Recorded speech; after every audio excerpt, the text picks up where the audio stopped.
Good evening, it's 7:03. Getting ready to start the transportation and capital improvement meeting for the month of April. DDC is the first on our agenda with the Wakefield Library Project, 401 White Plains Road, ADA upgrade exterior ramp in Plaza Oil Tank removal. DDC, are you ready? Hi, good evening, everyone. Yes, we are ready. Should we share screen? Yes. I just want to say thank you for allowing us to present tonight. My name is Anna Killian. I work with New York City Department of Design and Construction. I'm the outreach coordinator for OCON, Office of Outreach and Notification. Tonight, we're going to be presenting for the Wakefield Library ADA upgrades located at 4100 Laurel Place in the Bronx. On my call, I have colleagues. NYPL has joined us on the call today, along with my colleague Julia Williamson, who is the project manager, and Bowen Bretner, who's the principal architect, who will share the screen and start the presentation. Thank you. Bowen? Yes, hi. Thanks, Anna. Hi, good evening, everybody. I can't figure out how to see everyone, but do you see my screen? Yes, we can. Okay. Oh, there, I can see everyone now. Thank you. Thanks very much for having us. We're very pleased to be here presenting and this design for ADA upgrades to the Wakefield Library. My name is Bronwyn Breitner. I'm principal at Breitner Cha-Cha Office of Architecture. We're located in Brooklyn. And as Anna mentioned, we have representatives also from the DDC. My partner at BCOA is on the call, as well as our team from NYPL also on the call here to present this project. So we are presenting a project for ADA upgrades to the Wakefield Library, which I'm sure you're familiar with. Here's a zoomed in aerial view of the library on Laurel Place. This is the existing exterior shot head-on of the library.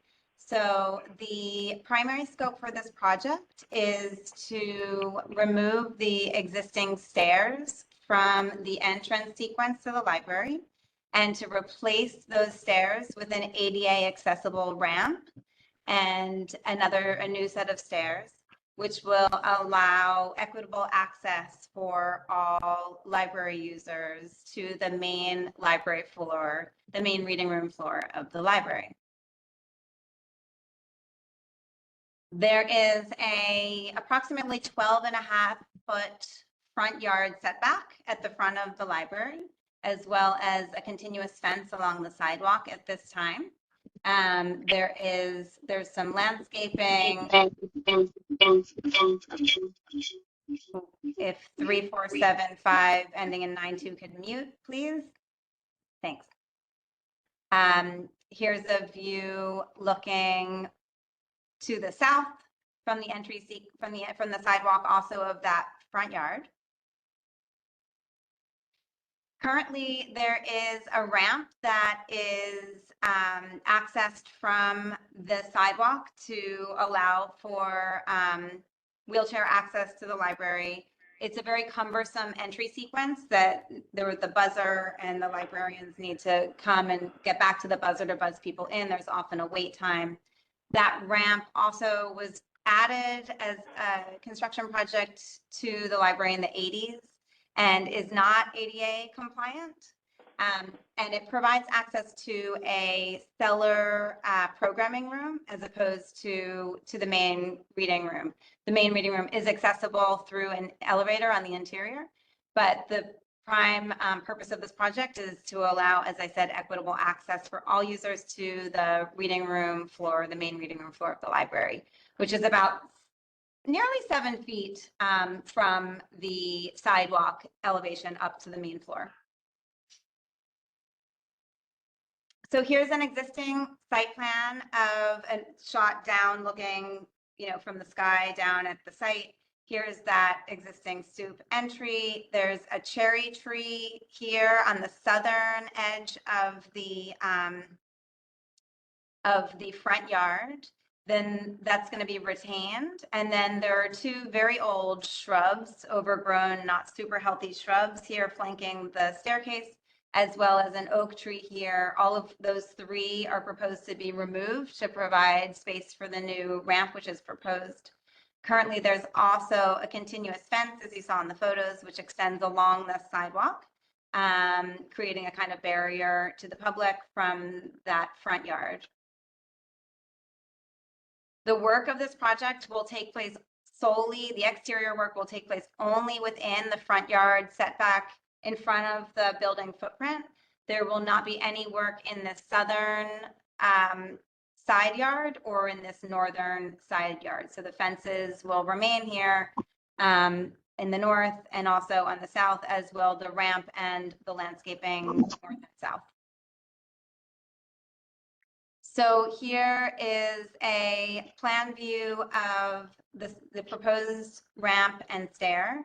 As I said, the elevation to reach the reading room needs to rise about 6.5 feet to the main floor of the reading room.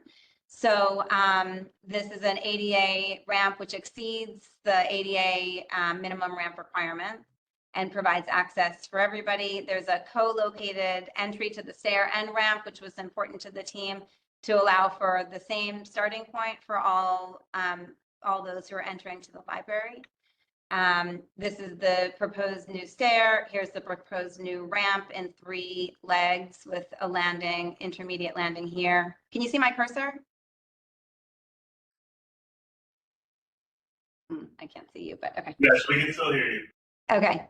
And there are 2 landings before the main landing entrance to the library. There's also a proposed new entry exterior public plaza that I'll go into a little bit more later in the presentation. This is the existing first floor plan. So here's the stair that's proposed to be removed. You'll see there is an entry vestibule at the top of that stair, which is also very small and not ADA compliant. So the other scope of this project, in addition to the exterior plaza and ramp and stair, is an expanded new vestibule that allows for ADA, an ADA compliant vestibule for public access to the library. There is also, in consideration, a potential upgrade to the existing bathroom at the first floor, which is currently being considered as an included scope for this program. Here's the existing front elevation of the building with this contiguous fence along the sidewalk and the stairs.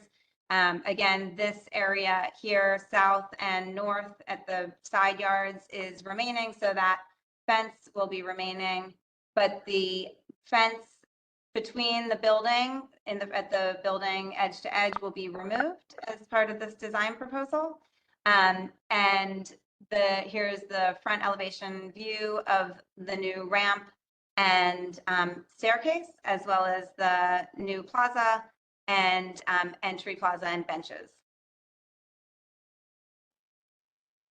Here's a section, an existing section cutting through the building. You see the stairs, and you can see this very small entry space now that also is being enlarged, as we saw in the plan, to create an ADA accessible entry vestibule. The materials being proposed are cast in place concrete for the stair and ramp. Those would be made secure by metal handrail and metal guardrails, and the proposed entry door would be a storefront door system at the main entrance to the library. So a little bit about the exterior landscaping and design.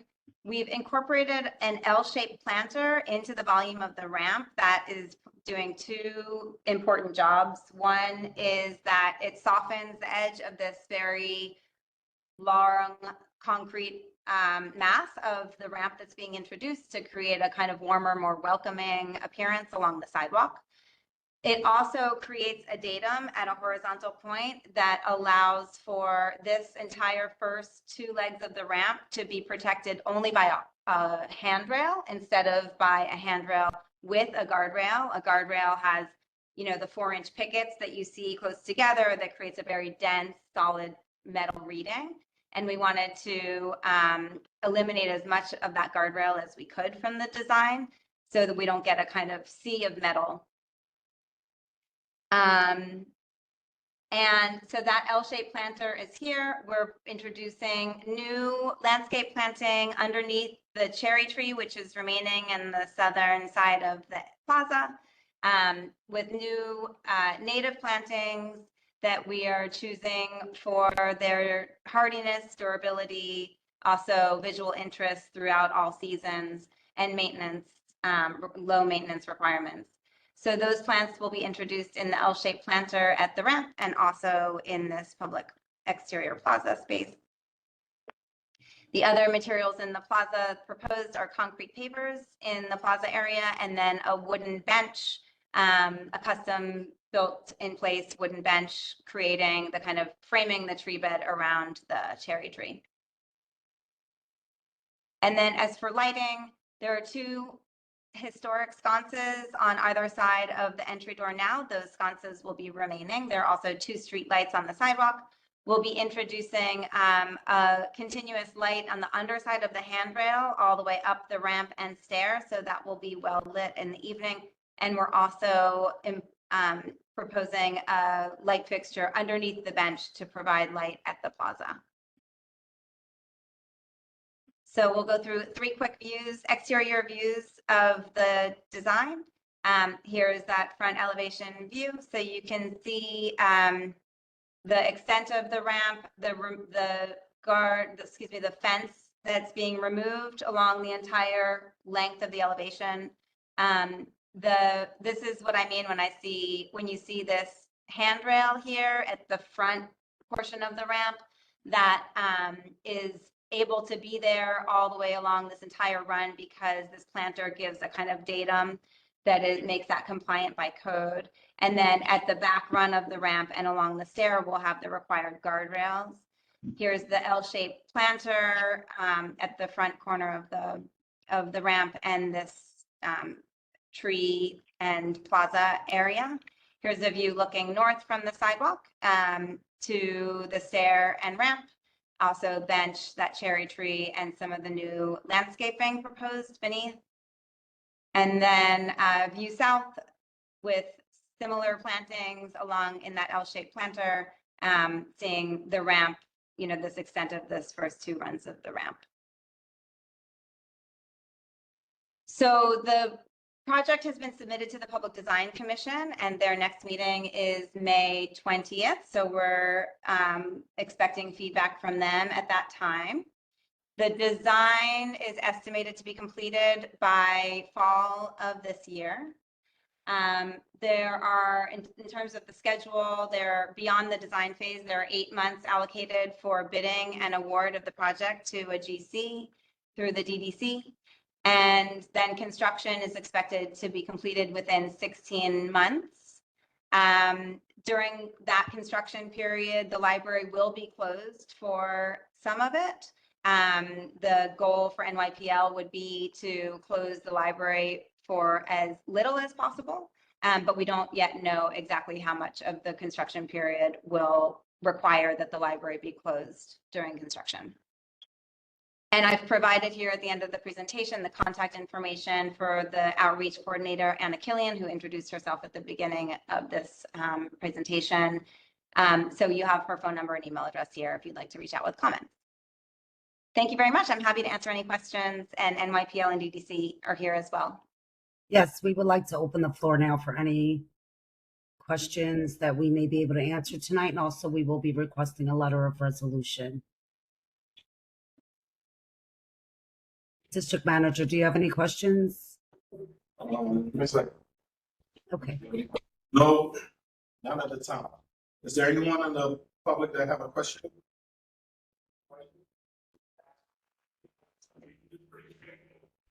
No questions. No, I think it's a great design. Yes, pretty straightforward. Thank you. Thank you. If you think of any questions after tonight's meeting, again, my contact is on here. I've been in contacts previously, and you can email and we'll do the best we can to get you those inquiries as soon as possible. Thank you everyone for your time again. We appreciate it. Thank you. Thank you. Thank you.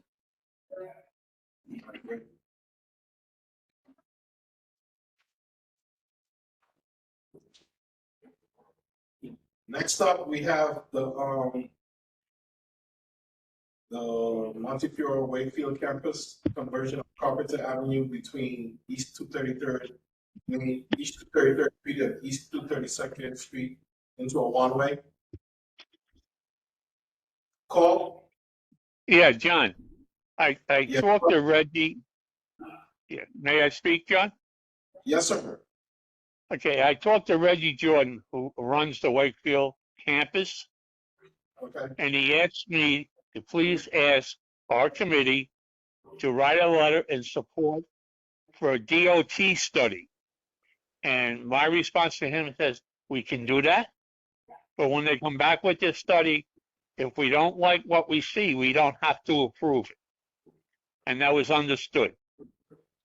So, anyway, I would ask for a resolution tonight to ask so we can present it to the full board at the end of the month that we agree to DOT having a traffic study for Montefiore Wakefield with us giving the final approval for or against what they come up with. okay. So that And motion, one other thing, I also talked to the deputy up there, Jesus, and he said all he needs is the letter from us, and they will start the study. okay. So is that a motion that we'd like to put on the floor? Yes. Do I get a second? Mhm. Second. All right. All in favor? Motion carries. So we will get a letter of support for, A traffic study. all right. Do we need anything else, Joe, you would like to say or bring to the board? No, 2 months ago, I presented the whole proposal, and I think this was initially discussed to get a DOT study at that time, so we're fine with that. Okay, great. Also, board members, transportation board members, we also need a motion to accept the design from BDC for the library project that we just saw. Can I get a motion? Don't move. Okay. Can I get a second? Second. So it's been properly moved and second. All in favor? Aye. Motion carries. So, is there anyone from, the Bishop, AJ Quarry, church renaming from the church or from the community? So we'll table that. Is there anyone representing, the Lucille Boyle, co-renaming of the street?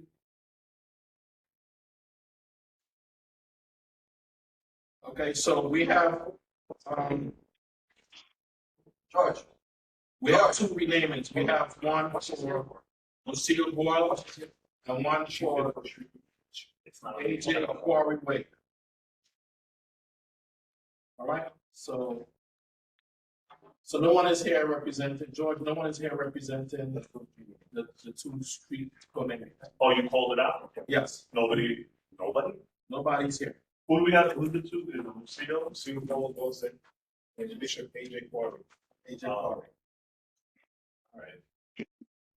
John, we had, if I may say, last meeting, we had some people there opposed to the change, but Yes. nobody came supporting the change. So Yes, there I was- would, since there's nobody here tonight, I would consider this a dead matter, and deny it. Okay, You can vote, if that's what you want to do. Y'all know Lucille, right? Yeah. Yeah, I mean, I don't know if the other board members do. It's up to, it's up to you. Yeah, first. Paul, I just Yes, need a little guidance here in terms of the co-naming of these streets. You know, in terms of the qualifications, we're kind of like on the edge with how we should go about, you know, approving, you know, everyone is coming as soon as someone passes or, you know, they want to do a co-naming for these streets, but what type of qualifications did you guys look at before?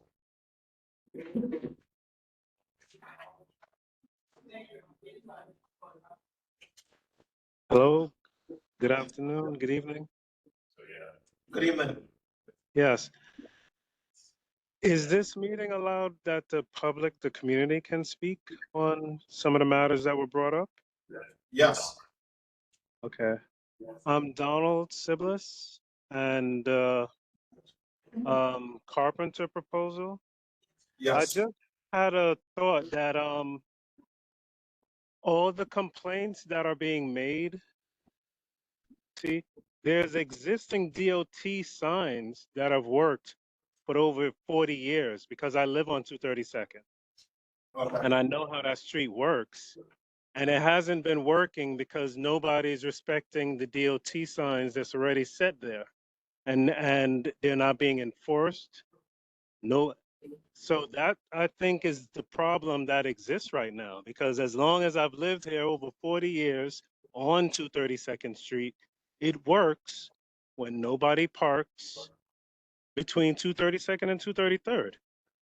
All of a sudden, everybody's parking there like it's a regular street, and the food truck needs to move up to where the no standing anytime sign is. Yeah. And then I don't think there needs to be any other changes made. It doesn't have to be one way if the signs that the DOT already has in place are obeyed. And it can work like it's always been working all this time. Because if they do what they plan to do, everybody who's gonna have to make adjustments is only gonna get crowded on White Plains Road, which is a nightmare as it is, because nobody spoke up or asked the community, was this the greatest idea? And we have enough gridlock and road rage and everything else going on. We don't need any other snafus. Or I wish more of us knew about these meetings. I only heard about this now, and I'm realizing that all these changes are happening and feedback from the community is lacking. And if we had more input and we knew like how there's a presidential election, that these things are happening in our neighborhood, changes on these streets, then we can have more input. If it was up to me and you put a vote now, you would have everybody voting in favor of taking away the bike lanes on White Plains Road, because Yeah, but I told you. because there's nothing but traffic. No one, Every time a truck stop. I'm sorry, but I'm gonna stay on topic. Yeah, no. We totally agree with you. These are the things that we talked about before, but we want to, you know, go through the whole process and just have, you know, the study done. So I was just gonna say, Don was at the precinct council meeting last night. So I spoke about this at the precinct council. Don was wearing his Knicks orange shirt. So, you know, there was a lot of concern. There's another gentleman, I don't know if is Travolta on right now.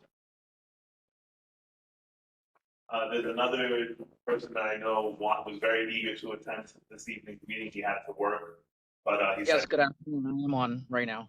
"Oh, okay, there he is." So Travolta, if you know, I'll give you the floor if you want to speak as well on the Carpenter Avenue issue. Absolutely. So, good evening, everyone. Thank you for giving me the time to speak on behalf of members of the community. I am a resident of the community, and I am auxiliary police officer at the 47 precinct.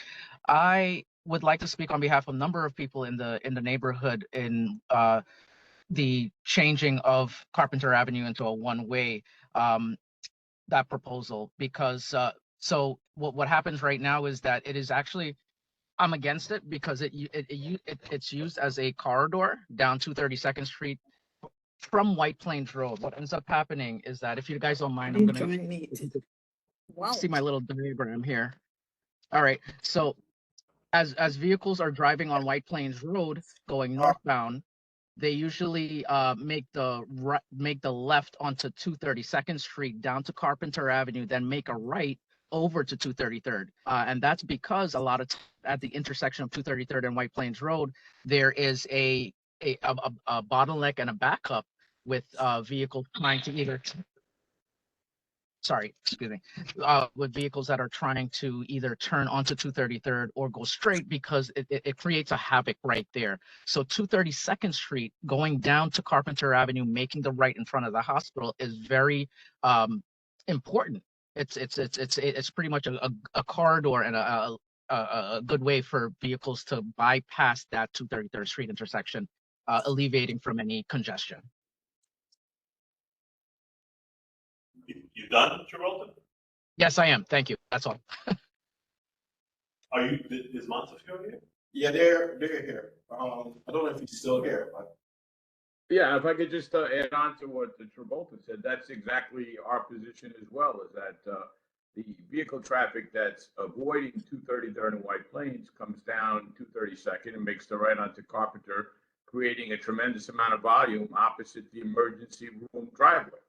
Add to that the new building that just went up on the corner of Carpenter and East 232nd Street, the garage is going to empty out just adjacent to the driveway to the hospital and the emergency room. So that is our concern because of the traffic, because of vehicles entering and leaving the driveway. You know, oftentimes there's a backup on Carpenter Avenue where you can't even make the turn in from 233rd. I couldn't have said it better, Travolta, for different reasons.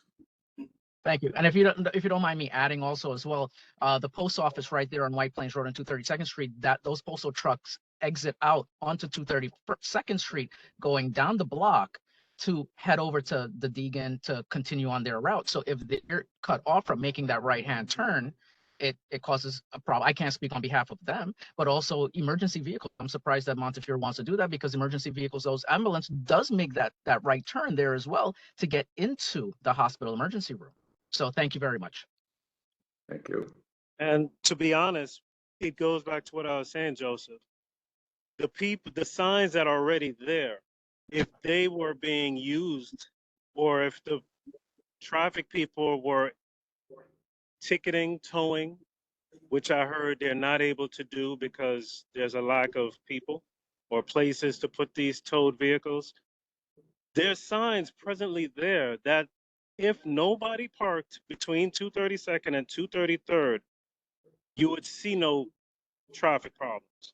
The problem is once people start parking, then everybody starts double parking or trying to find a way, and that's why the traffic is there, similar to what's happening on White Plains Road right now. So I would insist that nobody, if your security, maybe your security people need to remind the people that are parking outside, waiting for people or parking, leaving their cars unattended, this is not a parking area. And you're holding up emergency vehicles, postal trucks, general community traffic by parking there, including the food truck who needs to just move a little further south where the no standing sign is. He needs to move away from there. He's blocking the hydrant. He has a whole cone around it, like he owns the street. He doesn't need to be there, and anybody parking there should not be there. And since the I've been pandemic, the there truck 40 has actually years. moved it. Travolta, or go ahead. Finish Yeah, up, I'm Don. sorry. I apologize. Okay, one more thought on that food truck. Ever since the pandemic, it was a great idea for him to be there. He helped the hospital quite a bit with food. However, he remained there as though it's a storefront, and he's been stationed there, does not move at all. And what ends up happening is that vehicles now pull up, double parked right there, creating the havoc of traffic, like the gentleman said just before. So that food truck needs to actually move a little bit further down because vehicles now come and double park to go buy their food. That food truck needs to be gone. Montefiore would welcome enforcement. So let me ask Montefiore this question, because you mentioned a driveway. I understand that the need during construction of that property might have been required because I understand that they shut the sidewalk down and probably half of the street to, pull in the stuff. Now it's gone, but you're still requesting this because of the potential volume. But my question is, before that was a building, that was a parking lot for Montefiore, was it not? It was scarcely used over the last 5 or 6 years. It may have been half a dozen to 10 cars in there. It wasn't used for visitor parking. It was used by some members of staff. Is the building parking used to that point that you have that concern over volume? Well, our parking garage opposite the hospital, opposite 600 East 233rd, is the capacity. Yeah, no, I get that. I've tried to look for parking there myself. And I'm saying the garage for the building. Do you know how many spaces are in there? Do you know how many spaces are in there? I don't. I mean, my concern is adjacent to the garage opening is going to be either professional space or retail space on the ground floor. And it's just going to create more traffic. And as the gentleman had said, more parking issues on Carpenter Avenue. Like I said, it's adjacent to the hospital emergency room and circle ramp. And, oftentimes during the day, if you stand there and you watch between the vehicles coming in and going out, they end up blocking Carpenter Avenue traffic anyway. So last night, the 47th precinct had their precinct council, something that they do every month. I went to the meeting. I have my own personal opinions about this. I don't think it's a great idea to the very points that the two gentlemen were making and some of our board members may have expressed.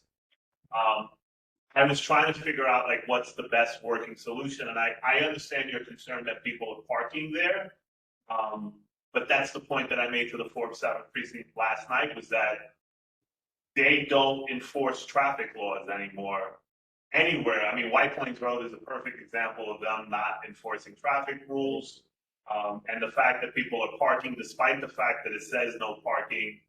I was wondering, and we were having a conversation before this, if a solution to Montefiore's problem, do you think that if we were able, or if the NYPD were able to keep the block clear for you on both sides, if we did no parking on both sides of the street between 233rd, 232nd, and us getting the food truck moves potentially to in front of your hospital, we think that's the better solution to East 233rd. Would that be agreeable to Montefiore instead of changing the one-way street? Well, we're agreeable to any options that improve Carpenter Avenue. We're agreeable to DOT looking at an engineering and traffic survey. We want to try parking signs, but I represent all of the Montefiore hospitals. And if you go over to our main campus on Bainbridge and Gun Hill, we have no standing anytime for almost the entire length of the block. Doesn't matter what the signs say. There's cars in there, there's cars parked, and there's cars double parked. So, signage is nice, but as you've said, without enforcement, it doesn't mean anything. No, I agree with you. That's a fair point on Bainbridge. Let me just ask, I'm just curious. I shouldn't say I'm new. I've been here for 8 years now. Why doesn't Montefiore open up to East 233rd Street and rather a side street, Carpenter? I'm not sure. I don't understand your question. So you have a turnaround you have the emergency room, and then you have the main hospital, and the only way to access it to vehicular traffic is through a side street, Carpenter. I'm thinking, why can't you access it through the front, East 233rd Street? Well, there's an elevation there from 233rd. If you remember, about halfway up the block, there's stairs that take you up to the driveway level.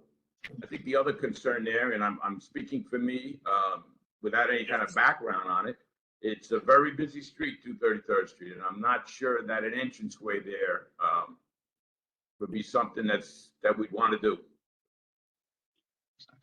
You don't think there's George, no, may I speak? yeah, go ahead, Paul.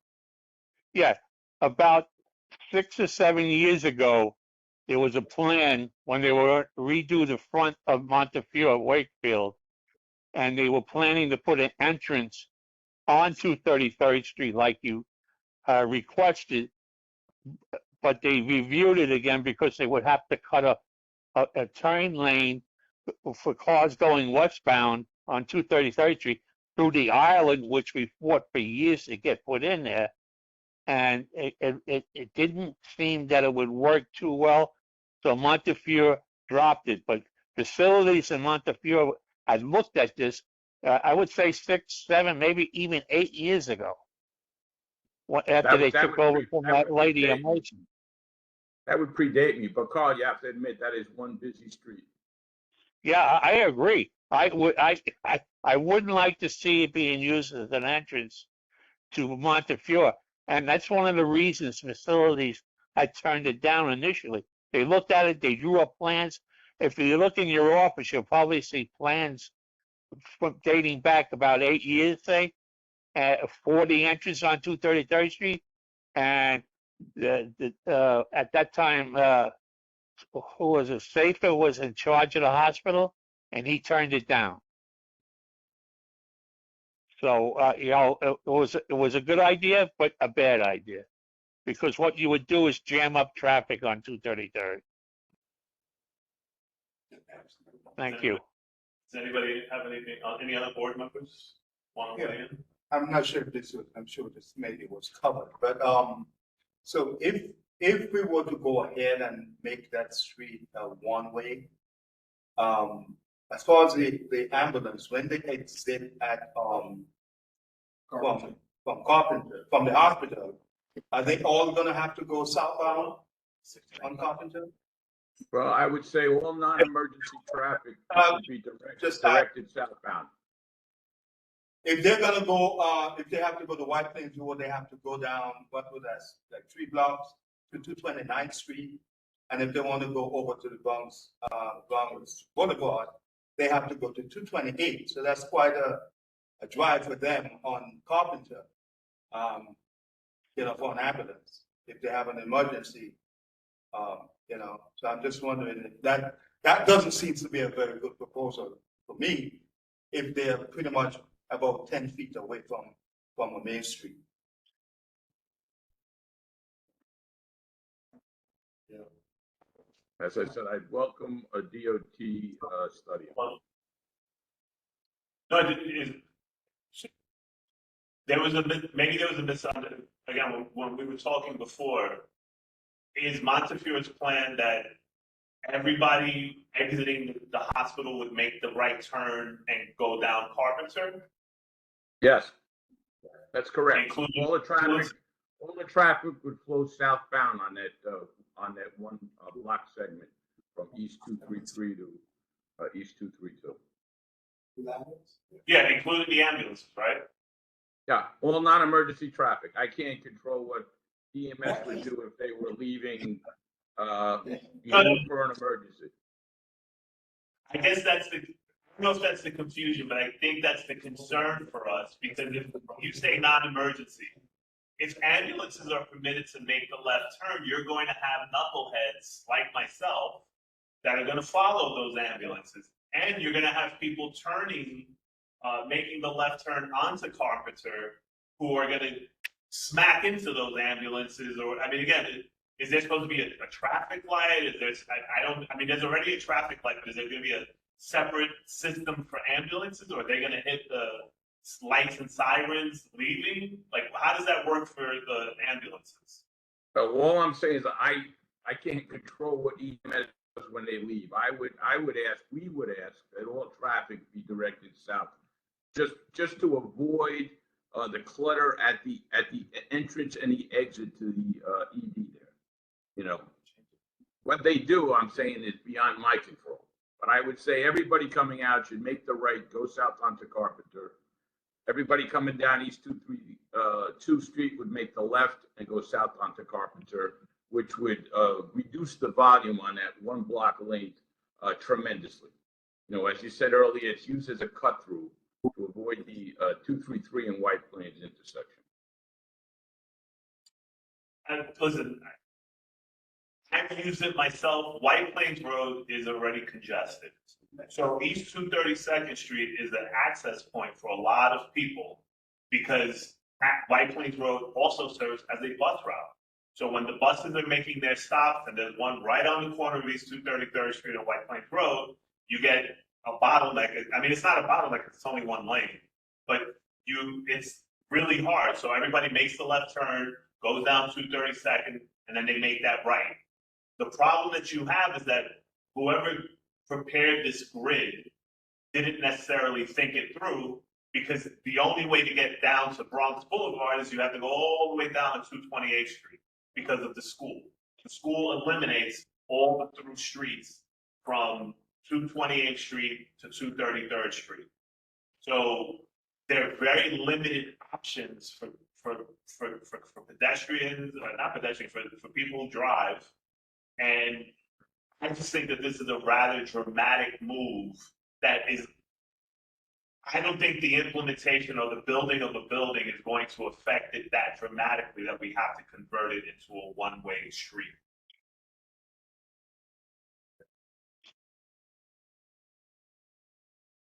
Yeah.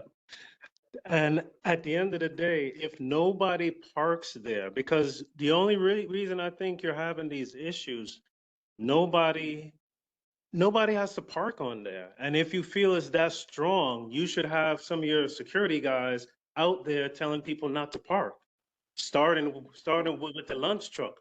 Once he moved down, everybody else can no longer need to double park so that there's no longer a jam as soon as you turn around 233rd to go on Carpenter. Don, unfortunately, security doesn't have the ability to go out into the street off hospital property.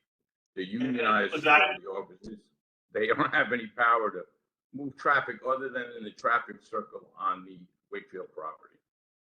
You need a traffic enforcement agent there 24/7. Yeah, I would welcome your support then in getting that. Well, we give you all the support we can, believe me. They don't even do their job on White Plains Road anymore. They just walk past cars. If they issue 2 summonses a day, it's a lot. Is Montefiore agreeable that maybe we can explore some enforcement options with the NYPD? Would you be and keeping it the two-way? Would you be agreeable to that? Sort of give it. Of course, we're agreeable to that. We're only looking to solve our problem with the congestion and the traffic. You know, if you have a better solution than Montefiore has, we're welcome. You know, we're open and welcome to it, and we would support it. And we could always come back and revisit it if and when the plan to do enforcement and change parking isn't effective. All right. Listen, I'm up for the challenge. And to be fair to the NYPD, I made the comments last night at their 47th Precinct Council meeting. We had a number of board members there, so they're aware of the comments that I made. We have constituents that are here at the meeting that are aware of the comments, and they spoke to it. The commanding officer, Jonathan Corabell, said that, you know, he would look into it. And Alfredo told me this afternoon, this is the route he takes to come here to this office and go and do his thing. He said there were summonses. The people there was summons writing, and you know there just has to be some more consistency. But I would ask you, let us explore that, and you know we'll revisit this issue in a couple of months. Is that fair? And we appreciate that. You know, the one thing I want to say, we passed a resolution to ask DOT to do a traffic study. I think we should still send that letter to DOT to do the traffic study and let us know what they think. And you know, if you work on both ends, because if it doesn't work with enforcement, then Monty loses a couple of months of time that, you know, the DOT study could have been being studied and come back with some kind of a fix to this issue. Okay, we'll request a study, Carl. Yeah, I mean, we passed the resolution approving it. The letter should go out after we bring it before the full board in May, so they can start, do this study over the summer, because when it comes to the hospital, you know, there's no time of the year where it's slack. It's busy every day of the year, 365, 24 hours. So, Oh, whenever they do the study, they could do it during the summer because that's their slow time. We're all on board. Yeah, we're all on board, Carl. Okay, Thank you. All right, thanks a lot. you're welcome, Joe. What else I got next? That's it. It was the, Oh, there's nobody for the street meetings? is there anyone here for the co-naming of the streets? No? Okay, All right, it's up to you. ladies, before we leave, I would like to wish everyone a happy Mother's Day. Oh, yeah, happy Mother's Day. That's still Monday, Yes. right? Oh, yeah. Happy Mother's Day. Everybody have a great night. All right. Thank you. Thank you so much. I appreciate that. Thank you. All right. Happy Mother's Day. All right. Happy Mother's Day, Tilly. All right. Joe. And Joe, Joe, Dawn. Happy Mother's Day, Miss Clark. You're muted. You're muted. Yeah, she muted. knows. She's getting better. Oh, Sheila's there. Sheila's also a board member. How many, do you know how many people are on? You check the participants list? Oh, yeah, we got Yeah, they're probably leaving. All right, so you want to close it? Yep. All right. Can we got a motion to close? Yeah. Make a motion. Yeah. I guess I can't put somebody else. Second. Then properly move a second. Good night, everyone. Night. Buenas noches.